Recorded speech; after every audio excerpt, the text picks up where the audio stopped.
அனைவருக்கும் வணக்கம். சற்று முன் வெளியான முக்கிய அறிவிப்பின்படி 60 வயதிற்கு மேற்பட்ட மூத்த குடிமக்கள் அனைவரும் பயன்பெறும் வகையில் அவர்கள் ரேஷன் கடைகளில் பொருட்களை பெறுவதில் முக்கியமான மகிழ்ச்சி தரும் செய்திகள் வெளியாகியுள்ளன.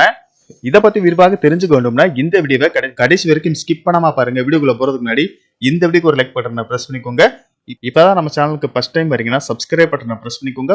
கூடவே பெல் ஐகான் பட்டனையும் பிரஸ் பண்ணிக்கோங்க. வாங்க வீடியோக்குள்ள போகலாம். நாடு முழுவதும் மத்திய மாநில அரசுகள் 60 வயதிற்கு மேற்பட்ட மூத்த குடிமக்களுக்கு என்று பல்வேறு வகையான நலத்திட்டங்களை செயல்படுத்தி வருகிறது. வங்கிகள், தபால் நிலையங்கள், ரேஷன் கடைகள், ரயில் பயணம், பேருந்து பயணம், கோவில்களில் சிறப்பு தரிசனம் செய்வதற்கும் சிறப்பு சலுகைகள் அறிவிக்கப்பட்டு வருகிறது. மேலும் ஓய்வூதியம் சார்ந்த திட்டங்கள், சலுகைகள் வெளியிடப்பட்டும் வருகிறது. இந்த நிலையில் தமிழ்நாடு முழுவதும் உள்ள ரேஷன் கடைகளில் ஸ்மார்ட் கார்டுகள் மூலம் பயனாளிகளுக்கு அத்தியாவசிய பொருட்கள் வழங்கப்பட்டு வருகின்றன. ரேஷன் அட்டையில் உள்ள குடும்பத் தலைவர் அல்லது உறுப்பினரின் கைரேகை பதிவு செய்யப்பட்டு அதன் அடிப்படையில் அத்தியாவசிய பொருட்கள் வழங்கப்படுகிறது. இருப்பினும் அவ்வப்போது ரேஷன் கடைகளில் ஏற்படும் தொழில்நுட்ப கோளாறால் பொதுமக்கள் சிரமங்களை எதிர்கொண்டுள்ளனர். மேலும் முதியவர்கள், உடல்நலம் பாதிக்கப்பட்டோர் ரேஷன் கடைக்கு செல்ல முடியாத நிலை உள்ளது. அவர்கள் ரேஷன் கடைகளுக்கு சென்று பொருட்களை வாங்குவதில் பெரும் சிரமத்தை எதிர்கொண்டு இருந்தனர். ரேஷன் கடைக்கு செல்ல முடியாத நிலையில் உள்ளவர்கள் ரேஷன் கடைகளுக்கு தங்களுக்கு வேண்டியவர்களை அனுப்பி பொருட்களை வாங்கிக் கொள்ளலாம் என தமிழ்நாடு அரசு சமீபத்தில் அறிவித்திருந்தது.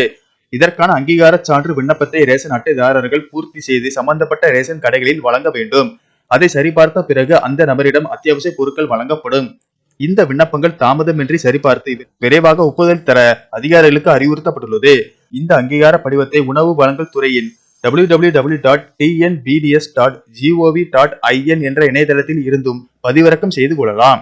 மேலும் தமிழ்நாடு முழுவதும் ஒவ்வொரு வட்டத்திலும் மக்கள் குறைதீர் முகாம் ஒவ்வொரு மாதமும் நடத்தப்படும் என தமிழக அரசின் உணவுப் பொருள் வழங்கல் மற்றும் நுகர்வோர் பாதுகாப்பு துறை அறிவித்துள்ளது.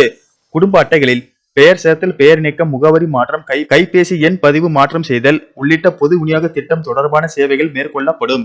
மேலும் நியாய விலை கடைகளில் பொருள் பெற நேரில் வருகை தர இயலாத மூத்த குடிமக்கள் உள்ளிட்டோருக்கு அங்கீகார சான்று வழங்கப்படும்.